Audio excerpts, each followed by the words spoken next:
Hello friends, आप सभी का बहुत बहुत स्वागत है आपके अपने चैनल बी टॉक्स पर। तो आज हम जिस स्टॉक को डिस्कस करने वाले हैं दोस्तों, वो एपीआई मैन्युफैक्चरिंग करती हैं, इंटरमीडिएट्स बनाती हैं और काफ़ी बहुत सारी चीज़ें बनाती हैं, बहुत सारी चीज़ें भी एक्सपोर्ट भी करते हैं। तो दोस्तों ये फार्मा सेक्टर को बिलोंग करता है और काफ़ी बढ़िया स्टॉक है। तो हम जिस स्टॉक को आज डिस्कस करने वाले हैं दोस्तों, वो है ग्रैन्यूल्स इंडिया लिमिटेड। काफ़ी बढ़िया स्टॉक है दोस्तों, वीडियो के अंत तक ज़रूर बने रहिए। काफ़ी इंटरेस्टिंग वीडियो बनने वाला है, आपको बहुत नॉलेज इस वीडियो से मिलने वाली है। ये जो स्टॉक है दोस्तों, हमको पूरा विश्वास है कि आने वाले टाइम पर ये काफ़ी अच्छे रिटर्न्स इन्वेस्टर्स के लिए बना के जाएगा। तो चलिए दोस्तों, without wasting any time, let's begin. तो चलिए दोस्तों, वीडियो की शुरुआत करते हैं इनके कुछ फाइनेंशियल से। अगर हम इनके मार्केट कैप पे नजर डालें तो ये निकल के आता है 7,665 करोड़ का, जो कि इसे एक मिड कैप कंपनी बनाती है। अगर हम इनके करंट मार्केट प्राइस पे नजर डालें तो ये निकल के आता है 309.70 का, जो अराउंड इसी में ट्रेड कर रहा है। अगर हम इनके 52 वीक हाई एंड लो पे नजर डालें दोस्तों, तो ये निकल के आता है तकरीबन, जो लो इन्होंने बनाया था 89.40 का, और हाई इन्होंने लगाया है तकरीबन 335.90 का, तो 336 ही मान लेते हैं। तो ये अपने लो से काफ़ी ऊपर आ चुका है दोस्तों, और अपने हाई से थोड़ा ही नीचे ये ट्रेड कर रहा है। लेकिन जहाँ तक इनके हम अगर बीटा की बात करें दोस्तों, तो ये निकल के आता है तकरीबन 0.84 का दोस्तों। तो इस हिसाब से ये कंपनी आपको बहुत ज़्यादा वोलेटिलिटी तो दिखाने वाली नहीं है दोस्तों। तो इसमें आपको वोलेटिलिटी कम दिखेगी, तो ये धीरे धीरे ट्रेड करेगा दोस्तों। तो इसके जो वैल्यूएशन है दोस्तों, फिलहाल थोड़े से हाई नज़र आ रहे हैं, लेकिन ये आपको एक बाइंग अपॉर्चुनिटीज़ भी टाइम टू टाइम देता रहता है, तो नज़र बना के रखिए। जहाँ तक इनके हम बुक वैल्यू की बात करें दोस्तों, तो यहाँ पर भी आपको हल्की सी हाई वैल्यूएशंस दिख रही है, लेकिन हम कंपेयर करेंगे कि ये सेक्टर के साथ कैसा फेयर कर रहे हैं। तो फिलहाल के लिए इसकी बुक वैल्यू नज़र आ रही है 74.49 की। जहाँ तक इनके पी की बात करें दोस्तों, तो 22.31 इनका पी निकल के आता है, काफ़ी अच्छा खासा पी है। हम कंपेयर करेंगे इनके सेक्टर वाइज भी। अगर हम इनके डिविडेंड यील्ड में नज़र डालें तो ये निकल के आता है 0.32% का। जहाँ तक इनके रिटर्न ऑन कैपिटल एम्प्लॉयड की बात करें दोस्तों, तो ये निकल के आ रहा है 17.15 का। और इनके आरओई पे, जो कि रिटर्न ऑन इक्विटी होता है दोस्तों, वो भी काफ़ी अच्छा निकल के आ रहा है 18.71 का। पिछले 3 सालों में दोस्तों कंपनी ने काफ़ी अच्छी सेल्स ग्रोथ दिखाई है विथ 22.59 की। तो कंपनी काफ़ी अच्छा ग्रोथ भी दिखा रही है, बिजनेस अपना एक्सपैंड कर रही है दोस्तों, और अलग अलग रीजन्स में भी जा रही है, और इंडिया के अंदर भी काफ़ी अच्छा ही अपना बिजनेस एक्सपैंड कर रही है। जहाँ तक इनके फेस वैल्यू की बात करें दोस्तों, तो ये निकल के आता है 1 का। चलिए इसी के साथ हम बात कर लेते हैं कुछ इनके क्वार्टरली रिजल्ट्स के बारे में भी। तो दोस्तों अगर हम इनके क्वार्टरली सेल्स फिगर में नजर डालें तो मार्च क्वार्टर में नजर आ रहे हैं 600 करोड़ के, और जून क्वार्टर में अच्छी खासी बढ़ोतरी दिखाई दे रही है इनके 736 करोड़ के। जहां तक एक्सपेंसेस की बात करें, एक्सपेंसेस में भी आपको बढ़ोतरी दिखाई दे रही है। 500 करोड़ था इनका ये मार्च क्वार्टर में, जो कि बढ़ के जून क्वार्टर में हो गए हैं 552 करोड़। इसमें 52 करोड़ का इजाफा देखा जा सकता है इनके एक्सपेंसेस में। अगर हम ऑपरेटिंग प्रॉफिट पे नजर डालें तो 100 करोड़ था इनका ये मार्च क्वार्टर में, जो कि बढ़ के जून क्वार्टर में हो गया है 184 करोड़। तो यहाँ पर भी आपको एक 84 करोड़ की बढ़ोतरी नजर आ रही है मार्च क्वार्टर से जून क्वार्टर की तरफ। अगर हम ऑपरेटिंग प्रॉफिट मार्जिन की बात करें तो यहाँ पर भी आपको एक अच्छी खासी बढ़ोतरी दिख रही है। 17% की 17% था इनका मार्च क्वार्टर में, जो कि बढ़ के जून क्वार्टर में हो गया है 25% का। तो ऑपरेटिंग प्रॉफिट मार्जिन में भी एक अच्छा खासा उछाल देखा जा सकता है। जहां तक इनके प्रॉफिट बिफोर टैक्स में नजर डाले दोस्तों, तो मार्च क्वार्टर में था 137 करोड़ का, और जून क्वार्टर में बढ़ के हो गया है 149 करोड़ का। तो प्रॉफिट बिफोर टैक्स में भी अच्छी खासी बढ़ोतरी देखी जा सकती है। अगर इनके ओवरऑल नेट प्रॉफिट पे नजर डाले दोस्तों, तो नेट प्रॉफिट में इजाफा हो रहा है। यहाँ पर मार्च क्वार्टर में था 92 करोड़ का, और जून क्वार्टर में ये बढ़ के हो गया है 111 करोड़ का दोस्तों। तो जून क्वार्टर में काफ़ी अच्छी खासी इन्होंने नेट प्रॉफिट दर्ज की है। अगर इनके अर्निंग पर शेयर्स में नजर डालें दोस्तों, तो यहाँ पर भी आपको एक उछाल ही दिख रहा है। 3.63 में था ये मार्च क्वार्टर में, 3.63 की अर्निंग पर शेयर इन्होंने दिखाई है, जो कि जून क्वार्टर में बढ़ के हो जा रही है 4.39 की। तो इनके क्वार्टरली रिजल्ट्स दोस्तों काफ़ी बढ़िया नज़र आ रहे हैं। ओवरऑल फार्मा सेक्टर में भी अगर आपको देखा जाए तो आपको इनके प्रॉफिट में, सेल्स फिगर में बढ़ोतरी ही देखी जा रही है, और उसी तरीके का सेम फिगर्स इनको आपको कंपनी में भी दिखाई जा रहे हैं। तो कंपनी सेक्टर के अनुसार ही अपना प्रॉफिट मार्जिन्स और अपने सेल्स फिगर्स भी दिखा रही है, और अपने ओवरऑल फाइनेंशियल्स भी ये सेक्टर के साथ ही दिखा रहे हैं, जो काफ़ी एक अच्छे इंडिकेशंस हैं। चलिए दोस्तों इसी के साथ बात कर लेते हैं कि इनके ईयरली रिजल्ट्स कैसे नज़र आ रहे हैं। तो दोस्तों अगर हम इनके सेल्स फिगर्स में नज़र डालें, ईयरली सेल्स फिगर में नज़र डालें, तो 2019 में नज़र आ रहे हैं 2279 के, जो कि बढ़ के हो गए हैं 2020 में 2599 के। तो दोस्तों सेल्स फिगर में एक अच्छी खासी बढ़ोतरी देखी जा सकती है। जहां तक बात करें एक्सपेंसेस की, तो एक्सपेंसेस में भी आपको एक बढ़ोतरी नजर आ रही है। 1895 था इनका 2019 में, जो कि बढ़ के 2020 में हो गया है 2073 के। जहां तक ऑपरेटिंग प्रॉफिट मार्जिन की बात करें दोस्तों, तो अच्छी खासी उछाल इनमें देखी जा सकती है। 2018 से कंटिन्यूसली इसमें एक बढ़ोतरी ही देखी जा रही है। 2018 में 278 का था, 2019 में 384 का हुआ है, और 2020 में ये बढ़ के हो जा रहे हैं 525 के। तो एक कंटिन्यूस स्टेबल ग्रोथ कंपनी अपने हर फैक्टर्स में दिखा रही है। जहां तक बात करें इनके ऑपरेटिंग प्रॉफिट मार्जिन की, तो यहां पर भी आपको एक अच्छी ग्रोथ दिखाई दे रही है। 17% से ये बढ़ के हो गए हैं 20% के। जहां तक इनके प्रॉफिट बिफोर टैक्स पे नजर डाले दोस्तों, तो इसमें भी आपको एक बढ़िया उछाल ही नजर आ रहा है, एक बढ़िया उछाल नजर आ रहा है। 326 था ये 2019 में, बढ़ के 2020 में हो गए हैं 451 के। तो प्रॉफिट बिफोर टैक्स में भी एक अच्छी खासी उछाल देखी जा सकती है। जहां तक बात करें इनके नेट प्रॉफिट की दोस्तों, तो यहां पर भी आपको एक अच्छा खासा फिगर्स नजर आ रहा है। 236 था 2019 में, जो कि बढ़ के 2020 में हो गया है 335 का। अर्निंग पर शेयर में अगर नजर डालते हैं दोस्तों, तो यहां पर भी आपको एक अच्छा खासा उछाल दिख रहा है। 9.30 था इनका अर्निंग पर शेयर 2019 में, जो कि बढ़ के हो जा रहा है 13.19। तो ओवरऑल अगर बात करें दोस्तों, तो क्वार्टरली रिजल्ट्स और ईयरली रिजल्ट्स काफी एनकरेजिंग नजर आ रहे हैं। चलिए इसी के साथ इनके कुछ हम ग्रोथ फैक्टर्स में भी नजर डाल लेते हैं। तो दोस्तों अगर हम इनके कुछ ग्रोथ फैक्टर्स में नजर डालें, तो ओवरऑल एक नजर डालें तो काफी बढ़िया फिगर्स यहाँ पे नजर आ रहे हैं। अगर हम इनके सेल्स ग्रोथ पे नजर डालें दोस्तों, तो पिछले साल में इन्होंने तकरीबन 13.12% की सेल्स ग्रोथ दिखाई है। 3 सालों की बात करें तो यहाँ पर 22.59 के बढ़िया सेल्स ग्रोथ कंपनी ने दिखाए हैं, और 5 सालों की बात करें तो 15% से कंपनी अपने सेल्स ग्रोथ को बढ़ा रही है। अगर हम 10 सालों की बात करें तो 18.90 के, तो काफ़ी बढ़िया सेल्स ग्रोथ यहाँ पर कंपनी द्वारा दिखाए जा रहे हैं। जहाँ तक प्रॉफिट ग्रोथ की बात करें दोस्तों, तो ये भी काफ़ी पॉजिटिव नजर आ रहे हैं। पिछले साल में 28.25 के थे, 3 सालों में बढ़ के 24.39 हो रहे हैं, 5 सालों में 28.22 और 10 सालों में 26.38। तो कंपनी का सेल्स ग्रोथ भी बढ़ रहा है, साथ ही साथ इनका प्रॉफिट ग्रोथ भी बढ़ रहा है दोस्तों। सेल्स ग्रोथ बढ़ेगा दोस्तों, तो आपके प्रॉफिट ग्रोथ भी बढ़ने चाहिए। काफ़ी अच्छे फिगर्स इनके नज़र आ रहे हैं। जहाँ तक इन्वेस्टर्स के नज़रिए से देखा जाए दोस्तों, तो इनके CAGR भी काफ़ी एनकरेजिंग नज़र आ रहे हैं। पिछले 1 सालों में तो दोस्तों यहाँ पे काफ़ी मल्टी बैगर रिटर्न कंपनी दे रही है, विथ 240.52% के CAGR इन्होंने दिखाए हैं।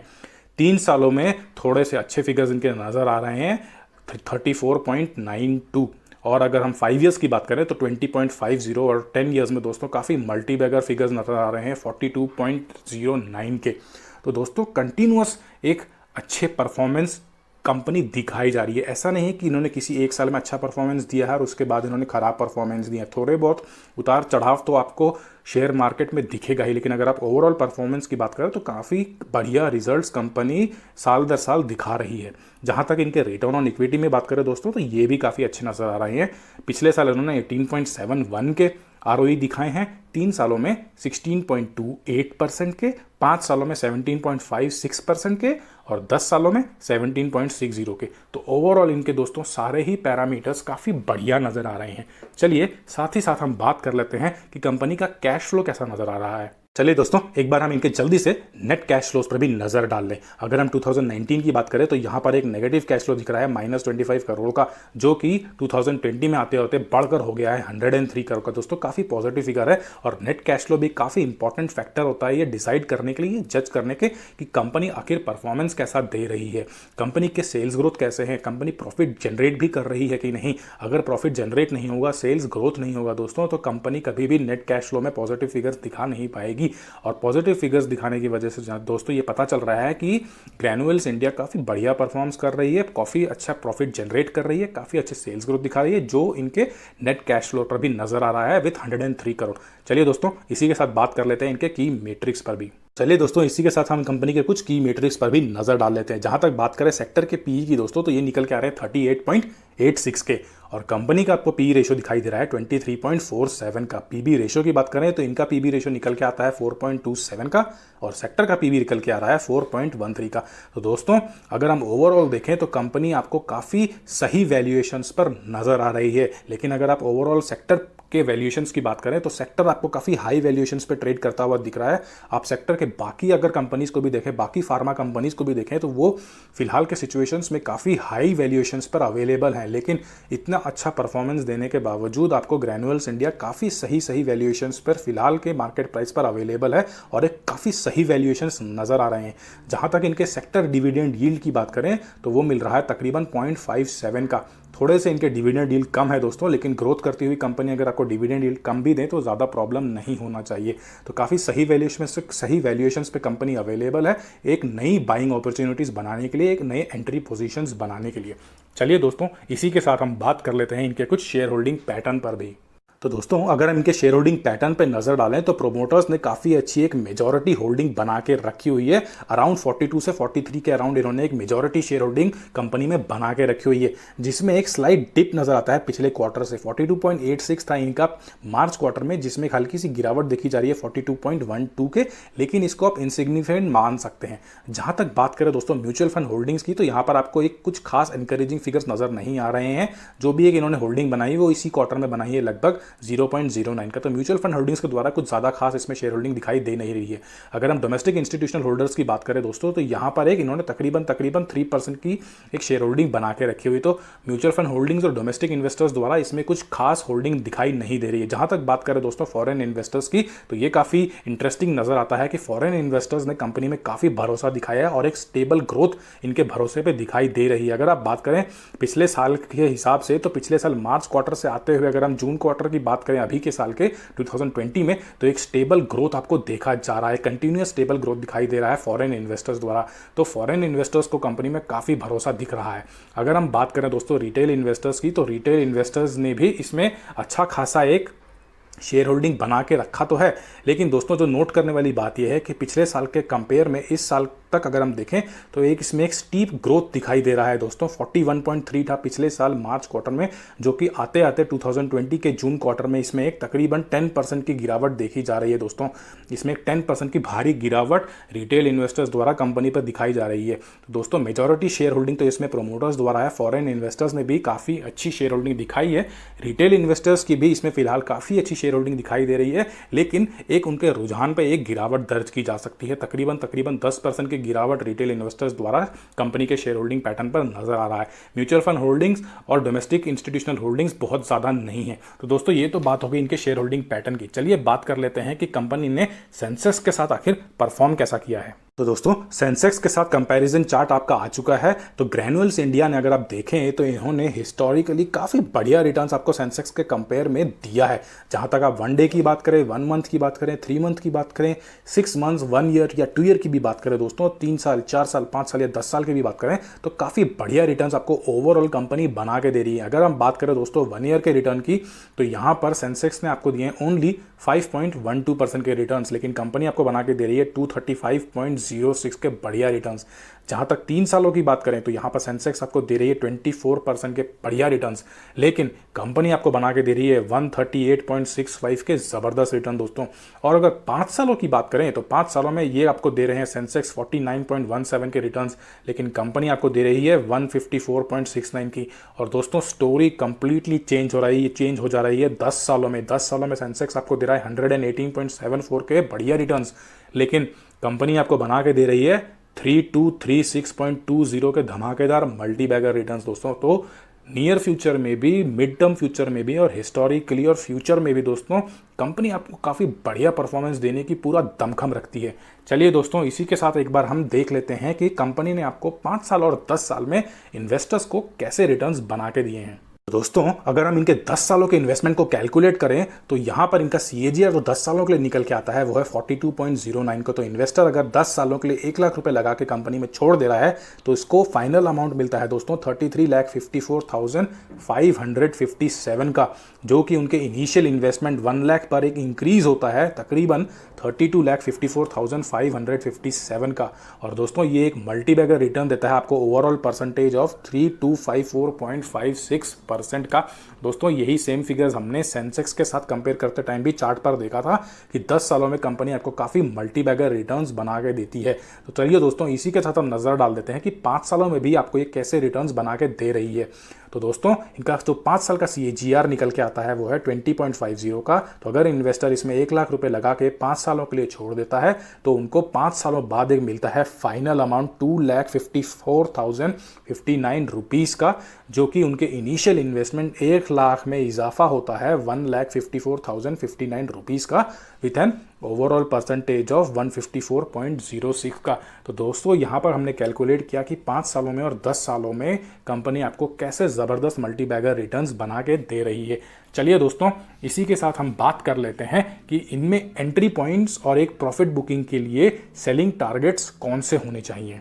तो चलिए दोस्तों, एक बार सपोर्ट लेवल जानने से पहले तक देख लेते हैं कि इन्होंने कौन से लेवल्स अपने प्राइस चार्ट पर दर्ज किए हैं। अगर हम बात करें आज के दिन की दोस्तों, तो यहाँ पर इन्होंने तकरीबन 309 का एक लो टच किया था और इन्होंने एक हाई लगाया 315 का, जो कि एक अपसाइड दिखा रहा है तकरीबन 2.55 का। अगर हम बात करें दोस्तों इनके 1 वीक के चार्ट पर, तो इन्होंने एक लो बनाया तकरीबन 303 का और एक हाई लगाया था तकरीबन 324.35 का। जहाँ तक बात करें 1 मंथ की दोस्तों, तो यहाँ पर इन्होंने तकरीबन एक लो बनाया था 271 का। काफ़ी एक अच्छा बाइंग अपॉर्चुनिटी यहाँ पर इन्होंने बना के दी थी। होपफुली इन्वेस्टर्स ने इसको मिस नहीं किया होगा। जहाँ तक बात करें हम इनके हाई की दोस्तों, तो तकरीबन 335.75 का इन्होंने एक हाई लगाया था। जहाँ तक बात करें इनके 1 ईयर के चार्ट पर दोस्तों, तो एक बहुत ही बढ़िया इन्होंने एक लो लगाया था 89.40 का और इन्होंने एक हाई लगाया था 335.75 का। अगर 5 सालों की भी बात करें दोस्तों, तो यहाँ पर एक तकरीबन इन्होंने 72 का एक लो बनाया था। हाई इनका जारी है 335.75 का और एक अपसाइड दिखा रहा है एक रिटर्न दिखा रहा है 154.06 का भी दोस्तों। और अगर हम मैक्सिमल चार्ट पर, इनके मैक्सिमम हिस्टोरिकल चार्ट पर नजर डालें दोस्तों, तो यहाँ पर इन्होंने लो बनाया था तकरीबन 2.52 का। 335 का हाई इनका जारी है दोस्तों और रिटर्न दिखाया इन्होंने तकरीबन 2873.59 के। तो चलिए दोस्तों, यहाँ तो बात हो गई इनके प्राइस चार्ट पर। अभी हम जान लेते हैं कि यहाँ पर हम एंट्री पोजीशंस कहाँ पे ले सकते हैं। तो दोस्तों, जो हमको सबसे पहला एंट्री पॉइंट नजर आ रहा है दोस्तों, वो नजर आ रहा है हमको 308 में दोस्तों। तो यहाँ पर आप एक एंट्री पोजीशन बना सकते हैं। दूसरी एंट्री पोजीशन जो हमको दोस्तों नजर आ रही है, वो नजर आ रही है 306 की दोस्तों। यहाँ पर भी आप एक एंट्री पोजीशन अपनी बना सकते हैं। और तीसरा जो हमको एक एंट्री पोजीशन नजर आ रहा है दोस्तों, वो है 301 का। और जो एक आखिरी एंट्री पोजीशन हमको नजर आ रहा है दोस्तों, वो 297 का है। तो इन चारों पोजीशन पे दोस्तों आप नज़र बना के रखिए और इन चारों पोजीशन पे आप एक छोटी अमाउंट पे एक एंट्री पोजीशंस बना सकते हैं। चलिए बात कर लेते हैं इनके प्रॉफिट बुकिंग पर। तो प्रॉफिट बुकिंग के जो हम टारगेट लेवल जो हमको सबसे पहला नज़र आ रहा है दोस्तों, वो नज़र आ रहा है 313 का। तो जो इनके एग्जिस्टिंग इन्वेस्टर्स हैं और शॉर्ट टर्म में प्रॉफिट बुकिंग करना चाहते हैं, तो वो अभी भी एक प्रॉफिट बुकिंग कर सकते हैं या फिर वो वेट कर सकते हैं सेकेंड प्रॉफिट बुकिंग के लिए दोस्तों, जो नज़र आ रही है 316 की। तो ये जो दोनों पॉइंट्स हमने बताए हैं दोस्तों, ये शॉर्ट टर्म के लिए बताए हैं। लॉन्ग टर्म के लिए हम अभी बात करेंगे।